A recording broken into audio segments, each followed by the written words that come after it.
di kawasan Simpang 4, Kuku, Kecamatan Dewantara, Kabupaten Aceh Utara.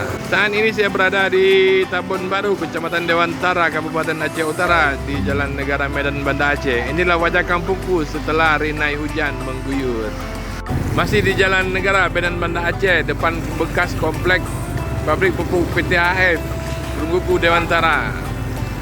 Jalan-jalan di saat hujan. Nah, seolah-olah kita berada di sungai.